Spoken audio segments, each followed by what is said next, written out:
I titled this live video, Freedom of Information is Key, because the division that we're seeing in being bombarded with across social media and across our screens is a direct result of incomplete information or an actual malicious interpretation of partial information. Now we have people, saying that the flag represents something negative and offensive.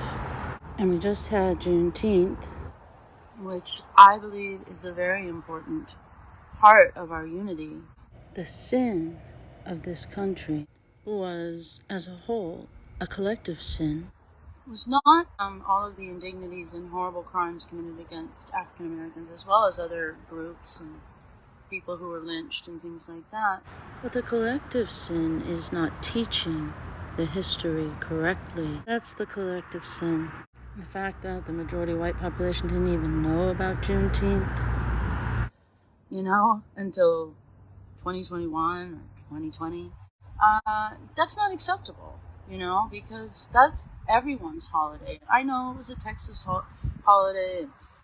At various times, maybe it was a national holiday, but this opens me up to the broader conversation of whether this country is a racist country or has an original sin, which many believe that the original sin was displacing the native peoples, and then the sin of enslaving African Americans who were brought here with the transatlantic slave trade. And they built many of the estates and homes around the South, as well as they drove a huge economic boom after the cotton gin was invented, and it was extremely cruel. The facts about it are much different than most people believe. Because we weren't taught, we think, let's not go back to the past. Well, I'm all for that. But I also know that our whole history has been hijacked. There have always been malicious strains in our country from the very beginning. I was watching something about the Revolutionary War and how it started. A key role that black soldiers actually played, even in the Battle of Yorktown. And it was crucial. And I don't know how much of it was completely true, but they were talking about how some of those who had volunteered were saying, this isn't going to make any difference for us. Why are we fighting? And then the one guy, he said, no, this is for the future. This is for freedom for our children. And it's the right thing to do. It's bigger than us. And it's good enough to die for. If a person who was actually enslaved could see that, I just think that we all need to kind of set aside our calcified and atrophied attitudes and be willing to talk to one another about how we view things. What happened was, after the Revolutionary War, most, if not all, most of the founding fathers, not Ben Franklin and not John Adams, but most of them were slave owners, were born into a system that is abhorrent to us, and we can hardly even relate to it. So that's why a lot of people now have been suggesting removing statues of our founding fathers, and in fact they've even done it. They removed the statue of Jefferson in New York City. So after the Constitution was ratified, they made a compromise, and sadly they weren't even, Jefferson knew that slavery was a problem that they were going to have to deal with. And it was a very real problem, Haiti had been overthrown, by its slaves, and they set up their own democracy. But the white slave owners, of course, were all murdered or fled to New Orleans. People were really scared that, they're going to murder us. How do we set them free? And then they might murder. There was all kinds of different attitudes. And so Jefferson just ended up kicking the can down the road. And the concern, of course, was, how are we going to count the congressional districts? So they were more concerned with how the white slave owners, how much power, the structure in the South would have based on the counting of the slaves, even though they didn't vote, which is really screwed up. And so they ended up deciding they would count the slave as 3/5 of a man. That's where that comes from. And it is a stain on our country's founding. But just like that soldier said, who made a difference in the Battle of Yorktown, this was a fight for their children and their descendants. And another thing you might not know, I got this from a book written by a historian at Cornell University. The book is called The Half Has Never Been Told. And it talks about the abolitionist movement, which was mainly centered in New England. And John Adams and John Quincy Adams really were shining examples of founding fathers who abhorred the practice from the get-go. A lot of abolitionists initially thought that they should send the former slaves back to Africa once they were freed. And basically, the leaders in the movement, those who had run away and escaped, managed to escape barely with their lives and make it up north, they said, no, this is our country. We were born here. And God will help us. God will liberate us. And we deserve full citizenship. And I just love that story because it was really driven by the black abolitionists.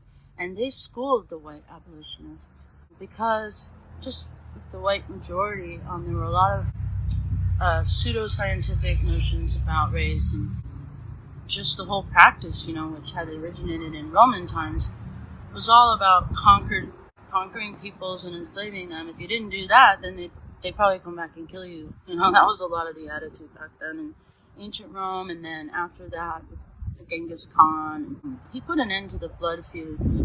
Oh, you killed all my family, I'm going to go kill all the rest of your descendants, just back and forth, and he established the rule of law. As weird as it seems that he was pretty brutal, he did end up establishing a very large nation in Mongolia where the people could rely on the law and the government instead of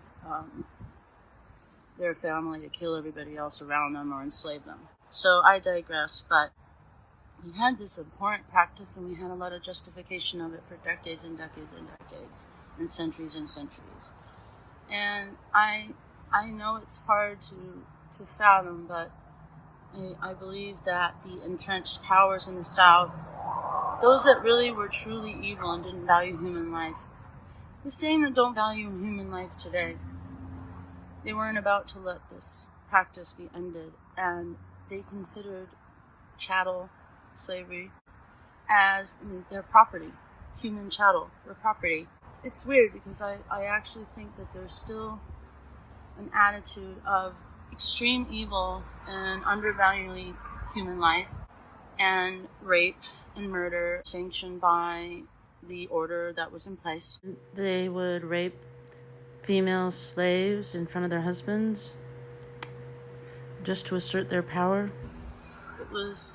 Evil wasn't reigning, and so who knows if John Adams had said, nope, this is wrong, and we're going to do this right now, who knows? Whatever moral and decent drive toward justice that started this country was able to continue enough to where we had an incredibly horrible civil war, and then the murder of our president who had achieved this emancipation. And that was absolutely revenge. It wasn't just some random lone gunman, John Wilkes Booth. It was absolutely revenge for freeing the slaves. Lincoln was a sacrifice to achieve justice. And then we had justice, or at least mostly justice. Those last years of the 1800s, we had black school teachers, and we had business owners and black U.S. senators and black U.S. congressmen, and then we had the Ku Klux Klan. Again, that same evil, that same darkness that does not value human life, and they came in and they revived the hatred, and they convinced everyone that they needed to separate us and divide us by skin color and race and culture.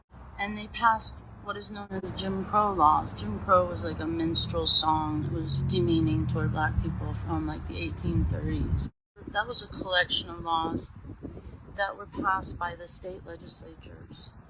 And they codified segregation, and they also made it prohibitive to run for office. And they also did suppress the ability of black people to vote. Many black people either became sharecroppers, or, they were just like, all right, bye, get a job, and then, of course, poverty became an issue. And white people they had a lot of fear about this. Fear of the new population that was freed, and not all white people, though. It was the same evil strain. So whether it's the lost cause idea, there was racism in the North and they profited from it and it was just about money and states' rights. No, the secession articles actually refer to the slaves as property. You can't really get much more clear than that. Then we had white schools, which were segregated, where they did not teach any of this. It was very whitewashed. I mean, even in the 70s, had no idea that slaves were quartered and kept as they were being brought to market in Washington, D.C. before the Civil War. It was all whitewashed. Why am I telling you all this? Because I think we very much are at risk of having a split up nation, a balkanization, if you will, of this country. And if we don't get perfect or near perfect information and complete information, it's only going to get worse. And so the reason I don't support the 1619 Project is that it's not teaching a full history. It's teaching us about the atrocities that mankind are capable of, whether it was when Columbus landed and started making enslaving the peoples, and they were mining gold and all of these things, as well as us lying to the Indians and making a treaty and then breaking it. The massacre at Sand Hill was one of the worst things that's ever happened. It was like a rogue officer who killed hundreds and hundreds of Native men, women, and children. At least the U.S. Army knew enough to court-martial the people responsible, but still, we were not taught this history. It's almost as if the establishment thought if they admitted these things, then they would have to relinquish their hold on power. Sound familiar? So I don't support a teaching of this from extreme, going overboard the other way. That's not going to help. I support building on what we know, because obviously our Constitution stands for itself, and the Declaration of Independence. Obviously the Founding Fathers, as they were British subjects originally, and they were the movers and shakers of the day, the wealthy. Benjamin Franklin was he was extremely wealthy. He was known as not only a successful author of Poor Richard's Almanac, but he was known as a scientist during his time, and he was celebrated. He was like the first celebrity, even before Mark Twain. And these were the movers and shakers, and they were in the society that they were born into. But they were very, very intelligent, and they set things up, at least, whereby the system could change and could move toward justice. But we wouldn't be taught that with the 1619 Project, or the way, it's really cultural Marxism that's being taught in our high schools, and half of us don't know that that's happening, and so we think that, it's just these Republicans over there complaining. No, it's actually happening. I had no idea, but basically we're teaching our children that America's bad, and that white people are bad. And I'm not saying this because I'm white. I'm saying this because it's the wrong way to approach the truth and the complete facts. Admitting something doesn't take away power. You give away your power by being willing to actively give it away. Okay, so the national anthem. I wanted to go to that because apparently, even Mark Cuban, I guess, stopped. He canceled the national anthem being sung at home games for the Dallas Mavericks. And then under great political pressure, or, business pressure, he reinstituted. Now let's talk about this national anthem, all right? I think it's the second verse that nobody knows. It mentions slaves. This was written during the War of 1812. And when Britain tried to come back and conquer us again in 1812, they actually offered slaves to fight for their side. Very savvy military decision that they made. The American side also had blacks and slaves fighting. It's really hard for us to understand from our vantage point so many years later, but there was a mention of slaves fighting in that verse. Like, it wasn't super kind, but it also wasn't super mean either. It was just, it was everywhere. It was kind of like how I didn't know there were slaves being paraded in front of people in Washington, D.C. Well, the slave markets of New Orleans were a big deal, and so it would be kind of like Miley Cyrus having an abortion cake. To many, that is absolutely atrocious, and they like an abortion of slavery, and I'm okay with that comparison, because one day, we will see just how incredibly wrong abortion on demand for convenience really is. At one time, we did not understand that about slaves. Can you even believe it? They had preachers who would justify it by writing tracts and pamphlets about how the slave couldn't last on their own, couldn't make it on their own, that they were kind of, whatever, they had to be taken care of, sort of thing. To me, that's the same thing as Planned Parenthood lying about what really goes on. I guess the state of Florida passed a 16-week gestational limit for, abortion, and we've come so far afield with the manipulation of information by the same people who do not value life, because the 16-week gestational ban in Florida is the same as France, everyone. The same as France. And I did a separate video about abortion restrictions around the world. Even the French, with all of their, mistresses and lifestyles and everything, they know that when you get up in that range, that this is a gruesome and bloody practice. There's no reason to wait. And the Alan Guttmacher Institute is a research arm of Planned Parenthood. And the reason they want to keep abortion legal up to the 9th month is that they believe that poor women are at a disadvantage because they can't get access to an earlier abortion. Isn't that the most serpentine, evil kind of logic you've ever heard? And guess what? Alan Guttmacher was part of the eugenics movement. So it wasn't just Margaret Sanger who was a believer of eugenics.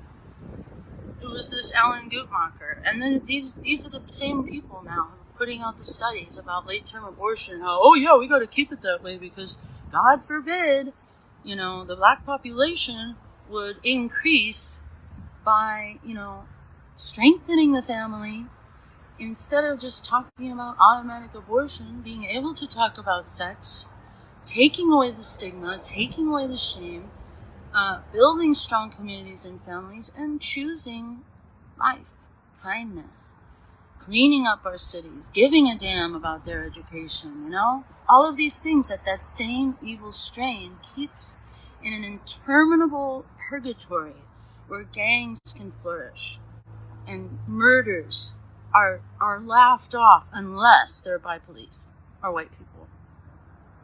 We have to be smarter than this.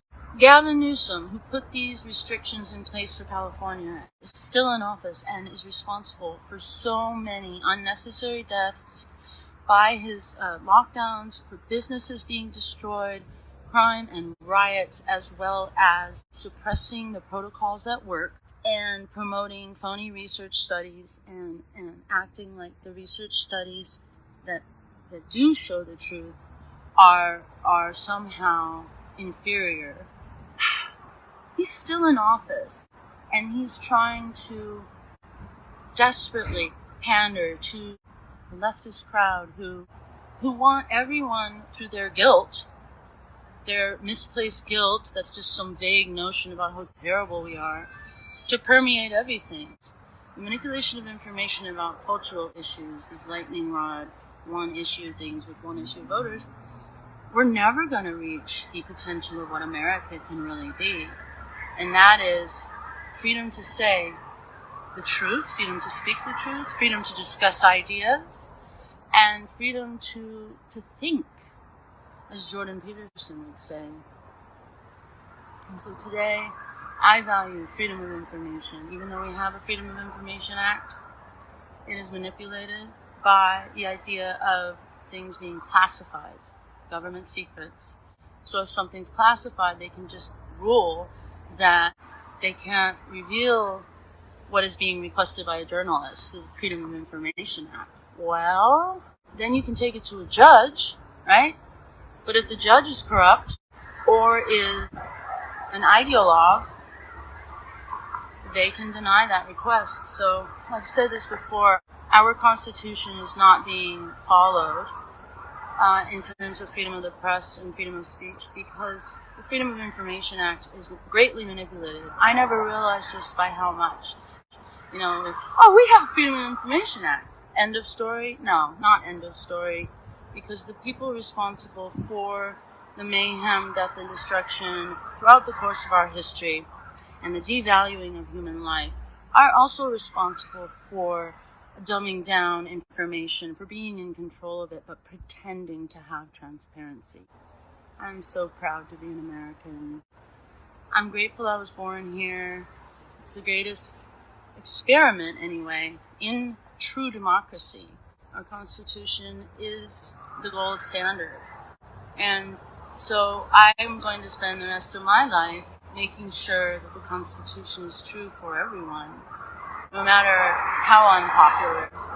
And also that our children are taught the full picture. That's why I pull no punches on the facts about slavery, because I want to unite. I mean, I know it was a long time ago. So what? You know, people get triggered. They get really triggered when they hear about lynchings and all that. Well, look, you know, white people were lynched too. It's just like now, these police shootings, these are done on purpose. But they're not done because the specific police hate black people. They're allowed by a lack of will to clean out the corruption in each different jurisdiction. And so the evil ones use these incidents of police killings of unarmed or armed black people as a way to control the population. But as I always say, far more whites are killed by police, the raw numbers. But black people are 13% of the population of the United States, thanks to Margaret Sanger. And everyone who would not acknowledge the poor education that still goes on in these areas every single day, the lack of jobs, the lack of hope, the lack of opportunity. These same politicians want to whip up this population that has been so demeaned and convince them that they're being hunted down. Well, if you tell the full story is we could be doing so much better with our law enforcement and our police. It's okay to admit that, okay? I respect the police, okay? But I'm not going to quote back to the blue when, for instance, they don't run into the school in Uvalde. I mean, we're all seeing, we can see the truth if we are willing to. Not with, self-judgment, with guilt, or anything like that. We actually need to break it down. We need more ideas. We need to discuss these things. We need to discuss this history. We need to read books together and stop with this ideology, which is so detrimental to freedom and to the prosperity of every single one of us and the potential to excel. It's funny how people still want to come here, even though our system is so broken. Our own people are roaming the streets. I look at these homeless in the eyes, and they're so, sure, some have very real serious problems. But even with that, they know that they're unseen. They know that they're unseen. I wrote a song in 2012. I was on the left at the time. The chorus goes, It makes no sense that the free aren't free. Solutions are imprisoned by ideology. We're taught not to care for our fellow humanity. They aren't trying to help us, so why should we? And I've been wanting to re-record it because I really want people to hear it. Because even though I was on the left then, I just knew that ideology was the manipulation of ideology was the enemy. We must be flexible in our fact-finding, and above all, we must value life and kindness and freedom. So happy America's birthday, everybody. I'm off to a parade. I love you all. Please give me your thoughts in the comments. Have a great holiday, and we'll see you soon. Bye-bye.